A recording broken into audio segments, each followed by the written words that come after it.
Alors que Dieu vous bénisse aujourd'hui et bienvenue au sein de l'Église, la Mission chrétienne française.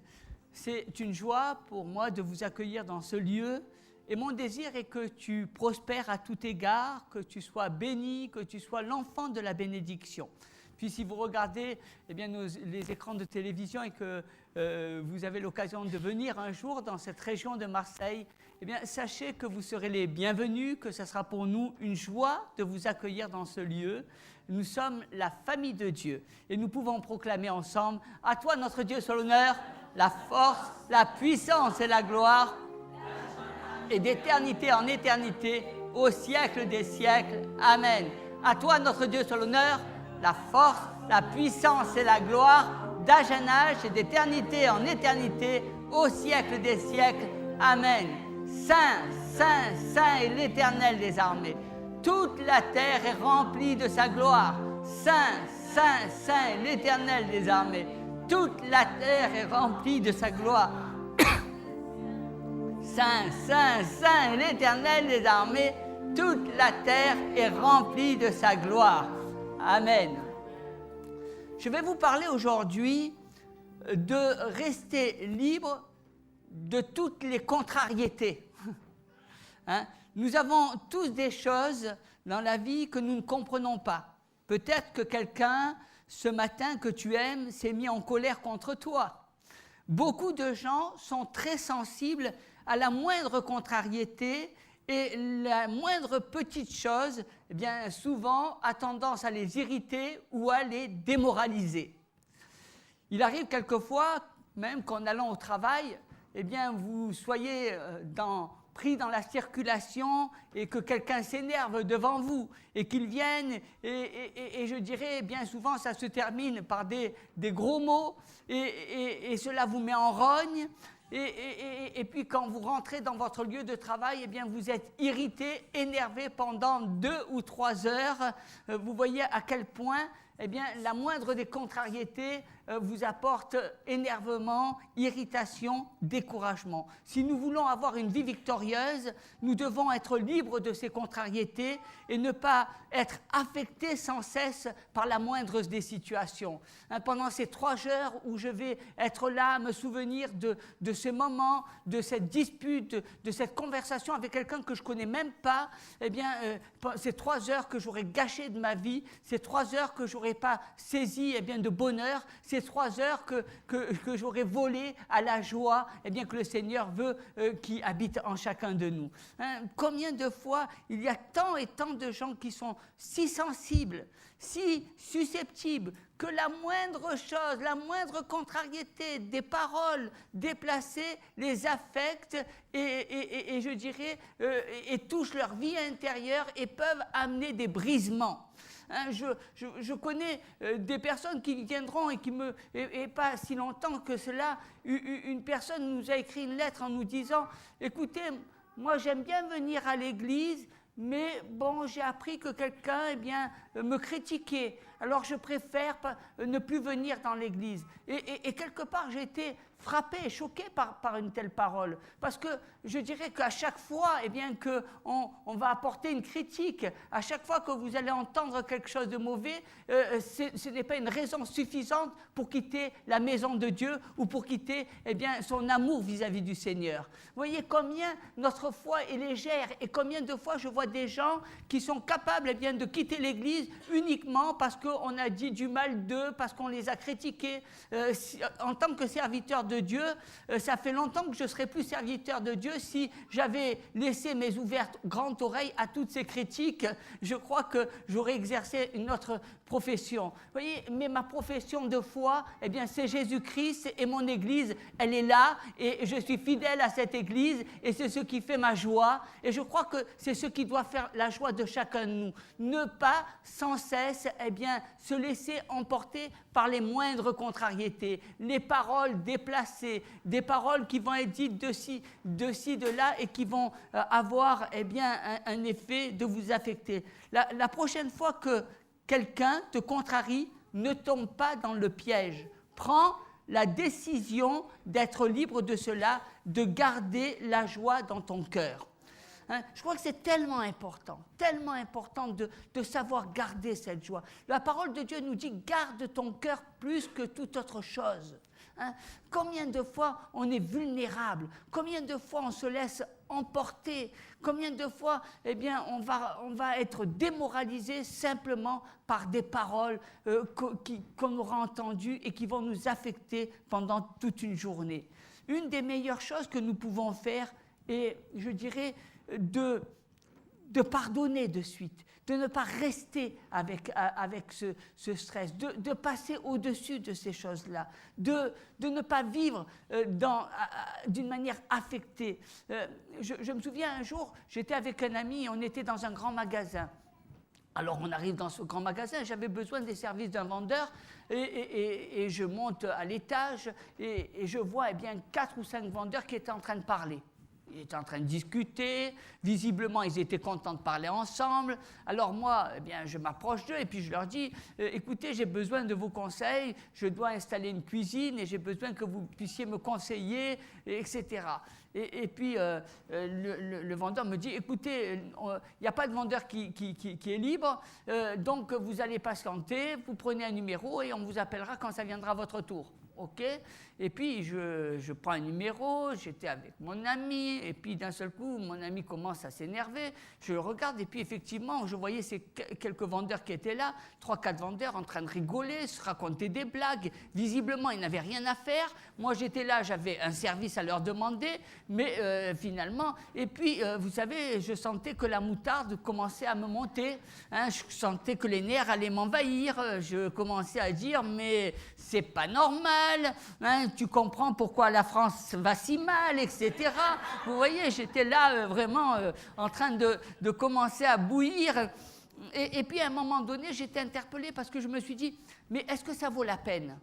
Est-ce que ça vaut la peine que je m'enlève la joie ? J'étais venu avec plein de joie pour installer une cuisine, heureux de mes acquisitions, et simplement par rapport à ce fait que les gens ne me calculaient pas, ils commençaient à me monter les nerfs. Hein, et finalement, même le projet de faire cette cuisine, je ne le regardais plus avec la même joie. Alors je me suis dit non, je me suis dit mais il faut faire attention à ça. Hein, je me suis dit, écoute, tu vas partir. Hein, ça vaut mieux, et tu vas essayer de garder ta joie. Et moi, je bénis le Seigneur parce que c'est ce que j'ai dit à cet ami. J'ai dit, écoute, on ne va pas passer notre temps là à s'énerver ou à regarder les choses comme ça. On va partir, on va aller boire un café, on va bien rigoler, et puis ça ira mieux. Voilà la bonne manière de ne pas gâcher son temps. Voilà la bonne attitude que Dieu veut que nous ayons face aux contrariétés. Hein, combien de fois une contrariété est là pour t'enlever ta joie pendant toute la journée. Hein, c'est souvent là quelque chose que nous constatons. Et puis il y a tellement de gens qui sont susceptibles, qui sont sensibles, qu'à la moindre contrariété, ils sont affectés dans leur vie intérieure. Et si c'est le cas, je crois que ce message peut t'interpeller, peut te toucher. Hein. Ce message où tu sens combien cette susceptibilité va t'amener à ne pas rentrer dans le plan de Dieu. Et que faire face à une telle situation ? Je crois que l'une des premières choses, c'est de prendre du recul.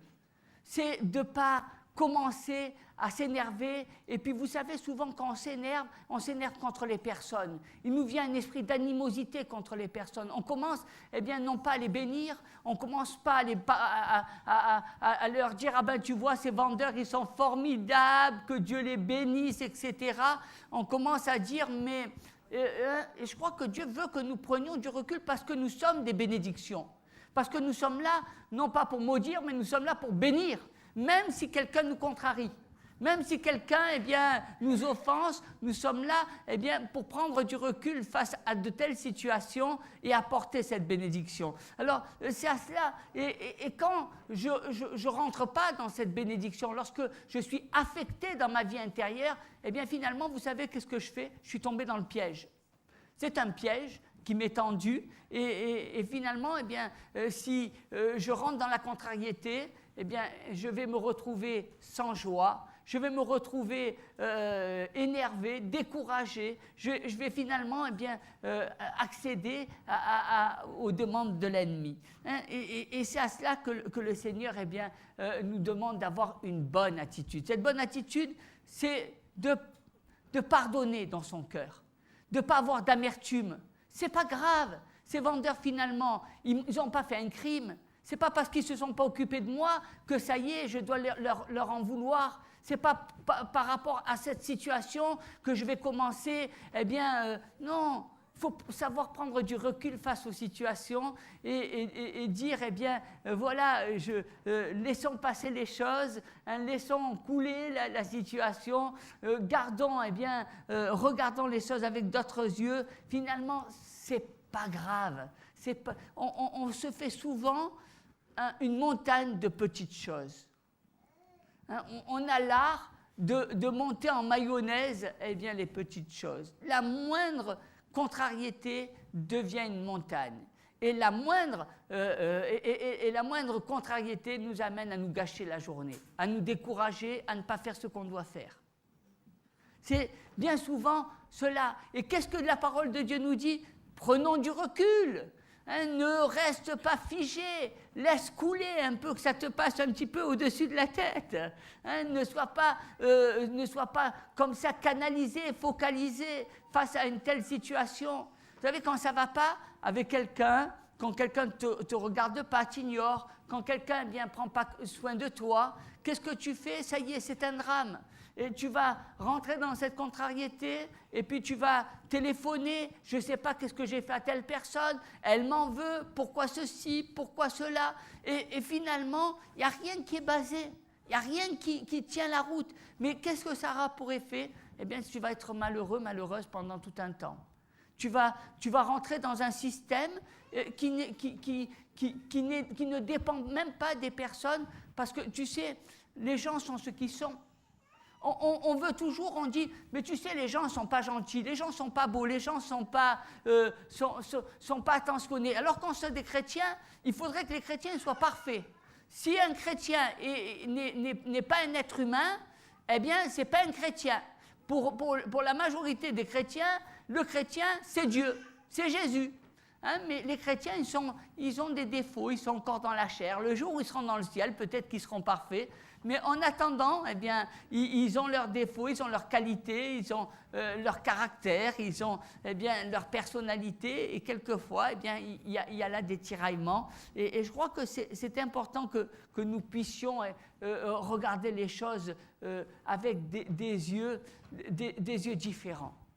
Moi, j'aime, parce que la parole nous dit finalement, quand il arrive une telle situation, eh bien, laisse couler, prends du recul, élève-toi, monte vers Dieu, regarde comme l'aigle, tu sais, prends ton envol, tu essaies d'élever le débat. Il y a tellement de gens qui restent, tu sais, et ils se battent, ils sont dans la boue, et puis ils s'éclaboussent, et puis ils aiment ça, hein, ça leur plaît. Alors on est dans la boue, et puis on s'éclabousse, et puis on continue, on se fait du mal, on se tiraille, l'esprit, on se rend malade.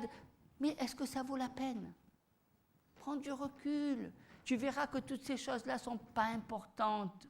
Ces choses-là, finalement, c'est un petit peu le malin qui te met des pièges pour voir, pour affecter tes journées, pour te rendre malheureux, pour te rendre malheureuse. Si tu sais regarder à Dieu, eh bien, tu n'as pas à rentrer dans ce piège-là. Tu as à regarder les choses avec d'autres yeux et finalement, à ne pas dire, eh bien, je vais vivre sous la contrariété.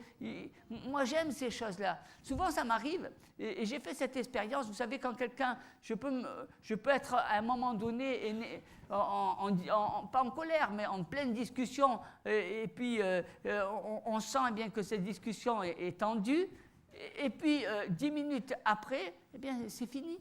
J'y pense même plus. J'ai plus cette nervosité, j'ai plus rien, parce que le Seigneur nous donne de regarder à ce que le reste de la journée soit une journée de joie, hein, et non pas une journée de tristesse. La Bible nous dit de nous armer des armes de Dieu. Elle nous dit qu'au lieu de rester énervé, en colère, irrité, de mettre les chaussures de paix. des chaussures qui apportent la paix. Nous devons rechercher la paix en toutes circonstances. C'est un travail de tous les jours. Rechercher la paix. Il y a des gens qui disent, mais moi, aujourd'hui, j'ai la paix et demain, je n'ai pas la paix. Mais la paix de Dieu, eh bien, se recherche tous les jours. Mets à tes pieds les chaussures de paix. Sois toujours en paix. Lorsque tu marches dans la paix du Seigneur, eh bien, tu verras que tu vas essayer déjà de faire un grand travail sur toi-même. C'est de ne pas rentrer dans le jeu de la susceptibilité, de ne pas t'énerver pour un rien, de ne pas te mettre en colère pour la moindre chose, de ne pas voir eh bien, le mal là où il n'y est pas. Hein, vous savez, on est dans une société finalement où je crois que peu eh bien, sont des personnes qui ont de l'équilibre. Bien souvent, c'est les notions de déséquilibre qui nous conduisent dans la vie de tous les jours, alors que Dieu est un Dieu d'harmonie et qui nous amène à vivre l'équilibre. Hein, et lorsqu'on se débarrasse de toutes ces choses-là, eh bien, on voit les choses d'une autre façon, et à ce moment-là, on a une vie beaucoup plus victorieuse, beaucoup plus sereine. On est là, eh bien, en profitant eh bien, du temps que Dieu nous donne. Nous devons apprendre à rester libres de tout ce qui nous contrarie. Vous savez, c'est un piège que l'ennemi nous tend afin de nous contrôler. Si nous apprenons à aimer les gens, malgré le fait qu'ils nous ont contrariés, c'est quelque chose de formidable. Hein, lorsque tu commences à aimer eh bien, les personnes, quand tu es dans la paix, quand tu as la puissance du Seigneur qui est avec toi, je vois bien souvent que face à des situations, eh bien, quand quelqu'un nous fait quelque chose, eh bien, on a tendance à lui dire, eh bien, tu sais, tu vas tomber contre moi, et si tu veux te battre avec moi, eh bien, tu verras, la bataille, tu l'as voulu, eh bien, tu l'auras, tu auras un adversaire. Vous savez, ces paroles-là, quand on les dit, ça veut dire qu'on est pire que les autres. Hein, la Bible nous parle et nous dit dans 1 Corinthiens au chapitre 13, versets 4 à 7, « La charité, l'amour est patiente, elle est pleine de bonté, la charité n'est point envieuse, la charité ne se vante point, elle ne s'enfle point d'orgueil, elle ne fait rien de malhonnête, elle ne cherche point son intérêt, elle ne s'irrite point, elle ne soupçonne point le mal, elle ne se réjouit point de l'injustice, mais elle se réjouit de la vérité. Elle excuse tout, elle croit tout, elle espère tout, elle supporte tout. » Ça, c'est la parole de Dieu. Hein. Et c'est formidable. Ne pense pas que c'est toujours la faute des autres. Ne t'attends pas à ce qu'ils soient parfaits tout le temps. Ne sois pas aussi sensible quand tu écoutes les gens. Peut-être tu as très vite à te contrarier. Souvent, tu te vexes. Souvent, tu as peur de perdre la figure. C'est toujours ces images que nous avons dans notre esprit. Les gens, ils sont comme ils sont, et tu dois les aimer comme ils sont. Il y a des gens eh bien, qui ne font pas attention à ce qu'ils disent, mais ce sont des gens qui ont un bon fond. Il y a des gens eh bien, qui ne prennent pas des gants pour te parler, qui ne sont peut-être pas diplomates. Il y a des gens qui voient le mal de partout. C'est leur nature. Il y a des gens eh bien, qui agissent et maladroitement. Mais l'une des clés que tu dois avoir, et elle est fondamentale, si tu laisses ton cœur se blesser, si tu laisses la nervosité te gagner, sache que ce n'est pas la faute de tout le monde, mais c'est ta propre faute. Hein? Tu es responsable de ton propre bonheur. C'est toi. Si tu rentres dans le jeu finalement, tu auras acquiescé à l'ennemi parce que les gens ils sont gentils, ils sont beaux. Hein? Finalement, tu es responsable de ton bonheur. Tu es responsable, Dieu t'a choisi afin que tu gardes ton cœur, afin que tu sois responsable de ce que tu fais, de ce que tu vis. Et tu as eh bien, le bonheur, il est entre tes mains. Si tu mets en application la parole de Dieu, tu es heureux. Mais si tu rentres dans le jeu, eh bien, qu'est-ce qu'on va dire de moi? Ah ben, tu as vu telle personne de la manière dont il m'a parlé? Est-ce que tu as vu ceci? Mais on ne s'en sort plus. On ne s'en sort plus. On ne s'en sort plus. Avec de tels propos, avec de telles choses. Vous croyez qu'il n'y a pas assez de problèmes à régler, qu'il faut encore régler toutes ces petites choses qui vous empoisonnent la vie et qui vous empêchent d'être heureux. Être heureux. Dieu veut que tu sois heureux. Dieu veut que tu gardes tes pensées, ton cœur plus que toute autre chose. Ne t'attache pas à toutes ces choses-là. Quelqu'un ne t'a pas dit bonjour. Bien, peut-être que cette personne, il était en train de penser à autre chose. Ça m'arrive souvent à moi. Vous savez, quand je suis dans la rue, je suis en train de penser, puis il y a une personne qui passe, et puis l'autre qui dit, ben tiens, tu as vu le pasteur, il est passé, il ne nous a même pas dit bonjour. Mais je ne l'ai pas vu, j'étais dans ma pensée.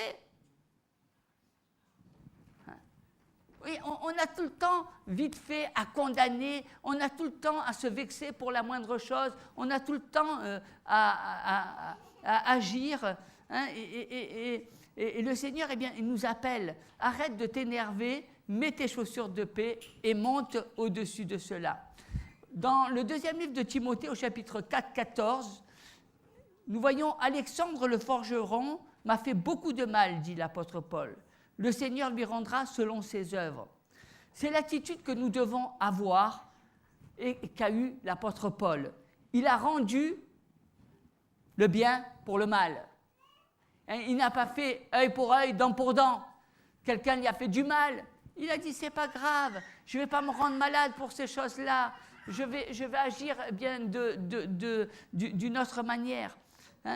Il m'est arrivé de voir, de vivre ces choses. Un jour, ça m'est arrivé dans l'église même de rentrer et de me sentir stressé. J'écoutais la chorale et puis je me disais, mais pourquoi ils ont choisi ces chants-là? Et puis ils ne chantent pas dans l'esprit. Et puis j'étais en train de voir tout. Et puis là, ça ne va pas. Et là, ça ne va pas. Vous savez, souvent, et puis à un moment donné, j'étais là, je me disais, mais le Saint-Esprit m'a repris en me disant, j'avais l'impression de voir tout en négatif. Et finalement, je me suis dit, mais pourquoi je vois ces choses comme ça? Pourquoi je vois toutes les choses noires? C'est moi qui vois ces choses-là. Quand j'ai réalisé cela, je me suis rendu compte qu'il y avait quelque chose qui n'allait pas en moi. Ce n'était pas aux autres, c'était en moi. C'était parce que j'étais pas bien dans ma peau. C'était parce que ce matin-là, je m'étais levé avec un pied de travers et que j'étais pas content et que j'ai senti cet esprit d'énervement. Mais j'ai réalisé ces choses-là. Et quand j'ai réalisé cela, je me suis rappelé à toutes les fois où je suis venu dans l'église, où je me suis dit, mais tu te rends compte, la louange, c'est formidable, les gens dans l'église et les chrétiens, ils sont merveilleux. Et alors là, j'étais saisi. Parce que c'est ce que Dieu veut. C'est la volonté que Dieu veut. Ce n'est pas de voir tes frères, tes sœurs et de ne pas les aimer ou de les critiquer ou de voir leurs défauts. Mais Dieu veut que tu les aimes de tout ton cœur parce que c'est eux qui te bénissent, c'est eux qui t'apportent la joie, c'est ceux qui t'apportent le réconfort. Rappelle-toi quand tu étais plus jeune et que tu avais besoin du secours de la prière. Rappelle-toi de tous ces temps quand tu as passé dans l'église et quand tu voyais tes frères et tes sœurs prier ou tes mamans ou tes papas prier. Tu étais tellement heureux, tellement réconforté de sentir cet amour. Et puis des fois, vous savez, on est là. Alors on dit, tu as vu un tel comme il a prié. Tu as vu telle personne comme elle a parlé dans l'église. On a l'impression qu'on oublie tout le passé et qu'on s'attache aux petites choses. J'ai fait l'expérience dernièrement, au travers d'églises, où on a travaillé avec des églises, on était main dans la main, etc. Et puis d'un seul coup, tu t'aperçois que les gens, ils sont là, ils sont devenus durs, tu as l'impression qu'ils ne te connaissent plus, et tu te dis, mais qu'est-ce qu'il y a? Qu'est-ce qui s'est passé? Est-ce qu'ils sont devenus amnésiques, les gens? Est-ce qu'ils ont oublié tous les bons côtés, tout ce qu'on a fait ensemble, toutes les joies, toutes les peines que nous avons vécues? On a l'impression que les gens, ils ont vite passé à côté tout le vécu et qu'ils s'attachent finalement à quoi? Peut-être à une parole déplacée, peut-être à une parole qu'ils ont entendue, une critique qui a pris le dessus sur eux. Je crois que c'est tellement important de pouvoir rentrer dans cette parole. La parole de Dieu nous dit dans le livre de Tite, au chapitre 1er, verset 15, « Tout est pur pour ceux qui sont purs. » Tu dois voir les choses d'un autre point de vue. En fait, il ne s'agit pas de circonstances ni des gens, mais il s'agit en fait de ta vie, de ton puits, qui se pollue. Si tu ne gardes pas ton cœur, Et si tu arrives à être libre, eh bien, de toutes ces contrariétés, alors ce sera plus facile pour toi d'être heureux. Hein? Et au fond, tu dois apprécier les gens comme ils sont, avec leurs défauts. Quelquefois, ne t'arrête pas sur des paroles, mais regarde, je dirais, au fond de la personne. Moi, j'aime bien le fond. Vous savez, le fond, c'est pas un titre de chrétien. Le fond, c'est ce que la personne est. Il y a des gens qui ont bon fond. Hein? Il y a des gens qui sont bons à l'intérieur. Et Dieu, c'est pas grave s'ils disent des paroles déplacées. C'est pas grave s'ils se trompent au niveau de la prière. C'est pas grave si des fois ils disent des mots qui ne sont pas les bons mots. Vous savez, on a tout notre langage. Mais ce qui est important, c'est que tu les aimes. Ce qui est important, c'est que c'est des êtres qui sont attachés à Dieu et qui t'aiment. Et ça, c'est le plus important. Les paroles, hein, on n'est pas tous sortis avec un dictionnaire à la main pour parler ou pour se dire à telle page, on va... non. Des fois, on dit des paroles déplacées, des fois, on se trompe, des fois, on fait des erreurs, mais ce n'est pas important. Ce qui est important, c'est ce qu'on a dans le cœur. Et ça, c'est la parole de Dieu. Dieu est un Dieu qui regarde au cœur. Hein. Dieu, quand il nous voit pas avec les défauts. Il nous aime tous. Et je voudrais tellement que vous ayez cet amour de l'Église, cet amour de Dieu. En fait, si tu vois mal l'Église, bien finalement, c'est le reflet de ta propre personnalité. C'est que toi-même, tu te vois mal. C'est que toi-même, tu ne te considères pas bien. Mais si tu aimes les frères, les gens, le monde, finalement, c'est ce que Dieu aime. C'est pour ça qu'il a donné son Fils. C'est pour ça qu'il a donné ce Fils unique, afin que tout homme soit sauvé. Et si tu as les mêmes regards que Jésus, alors tu es rempli de l'amour de Dieu. Et tu es là non pas pour t'irriter pour la moindre chose, ça ne vaut pas la peine. Laisse tomber toutes ces choses-là. Il y a des choses beaucoup plus importantes dans ta vie. Il y a que tu dois cultiver la joie, il y a que tu dois cultiver la paix, il y a que tu dois cultiver ton bonheur. Dieu t'a choisi afin que tu sois heureux, afin que tu portes du fruit, afin que tu ailles de mieux en mieux, que tu relèves des défis qui vont t'élever. Et le Seigneur, t'a appelé à vivre tout cela. Et moi, je bénis le Seigneur parce que c'est cette invitation. Ne te laisse pas contrarier. Ne regarde pas sans cesse. Ne sois pas en colère. Ne t'irrite pas. Ne brise pas des amitiés parce que tu as eu un mot de travers. Laisse. Moi, j'aime bien pardonne. Le pardon, vous savez, ce n'est pas aller voir la personne. Pardonne dans ton cœur.